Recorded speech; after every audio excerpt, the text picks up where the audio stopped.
திரையரங்கம் மட்டுமே திரண்டிருக்கும் இந்நாளில் பேச்சரங்கம் திரண்டிருக்கும் பேச்சாளர்களுக்கு முதற்கண் வாழ்த்துக்கள். ஆர்த்த சபை 101 1000ல் 1ஆம் புலவர். வார்த்தை 16000ல் ஒருவர். உயர்ந்த மேடையில் அமரும் தகுதி 1000 பேர்களில் ஒருவருக்கு அமையும். ஆனால் பேச்சாளராக அமையக்கூடிய தகுதி 100 பேரில் ஒருவரே. அதன் அடிப்படையில் இந்த வார மக்கள் பேச்சாளர் விருதுகள் அறிவிப்பு. விருது வரும் பேச்சாளர்கள் யார் யார் என அறிவதற்கு முன் சில ஆலோசனைகள். எதிர்வரும் வாரங்களில் நாங்கள் தரும் தலைப்புகளில் பேசுவோர் குரலில் ஏற்ற இறக்கத்துடன் பேச வேண்டும். மேடை பேச்சுக்கே உரித்தான அழகு தமிழில் உரக்க பேச வேண்டும். அவ்வாறு பேசிய குரலொலிகளை குழுவில் பகிரலாம். அவ்வாறு தேர்ந்தெடுக்கப்பட்ட குரலொலிகள் காணொளிகளாக ஆக்கி வலைவழியில் பவனி வரச் செய்வோம். நாங்கள் வெளியிட்ட காணொளிகளை உங்கள் நண்பருக்கும் உறவினர்களுக்கும் பகிரலாம். காணொளிகள் வெளியிடப்பட்டு 1 வார காலம் அவகாசம் வழங்கப்படும்.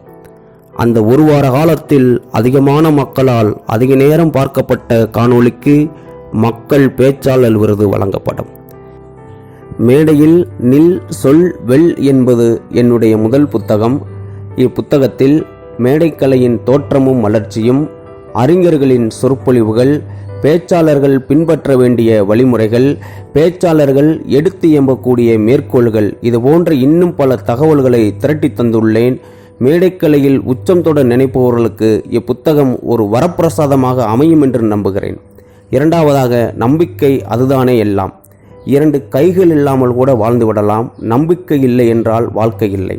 ஒரு மனிதரை பார்த்து நாளை சந்திக்கிறேன் என்ற வார்த்தை கூட நம்பிக்கையில் இருந்துதான் பிறக்கிறது. இப்புத்தகத்தை எடுத்து படிப்பவர்களுக்கு அத்தகைய நம்பிக்கையை விதைக்கும் என்று நம்புகிறேன். மூன்றாவதாக, 50 காப்பியங்கள். 50 காப்பியங்களுடைய அருச்சுவையும் பொருட்சுவையும் மாணவர்கள் எளிதில் புரிந்து கொள்ளும் வண்ணம் எளிய உரைநடையில் அமைத்து தந்திருக்கிறேன். இம்மூன்று புத்தகமும் உங்களுக்கு மிகுந்த பயன் தரும் என்று நான் நம்புகிறேன். வாங்கி பயன்பெறுக. இப்புத்தகத்தை அச்சிட்டு வெளியிட்டோர் எம்ஜே பதிப்பகம், திருச்சி. மேடை பயத்தை போக்க, தன்னம்பிக்கை வளர்க்க, இலக்கியம் எளிதில் படிக்க நான் எழுதிய இந்த 3 நூல்களும் உங்களுக்கு துணை நிற்கும் என்பதில் எல்லளவும் ஐயமில்லை. இந்த வாரம் கர்ம வீரர் காமராஜர் என்னும் தலைப்பில் பேசி மக்கள் பேச்சாளர் விருதுக்கு தேர்வு செய்யப்பட்டிருப்போர் ஆமு தர்ணிகாஸ்ரீ, சேலம், 6ஆம் வகுப்பு. இவரது பேச்சு 7.2 மணித்துளிகள் பார்க்கப்பட்டு 3வது இடம் பிடித்துள்ளார்.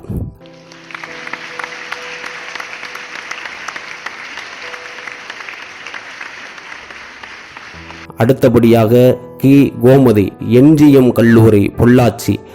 இவரதுடைய பேச்சு 9.6 மணித்துளிகள் பார்க்கப்பட்டு 2வது இடம் பிடித்துள்ளார்.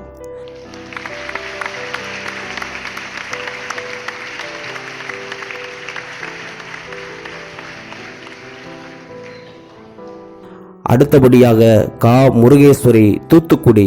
இவருடைய பேச்சு 12.4 மணித்துளிகள் பார்க்கப்பட்டு முதலிடம் பெற்றுள்ளார்.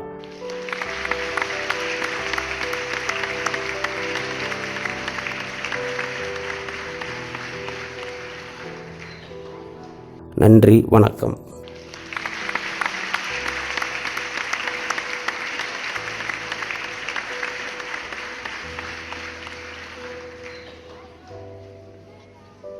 இந்த வீடியோ பற்றிய கருத்துக்களை கமெண்ட் பண்ணுங்க. சேனலை மறக்காம சப்ஸ்கிரைப் பண்ணுங்க.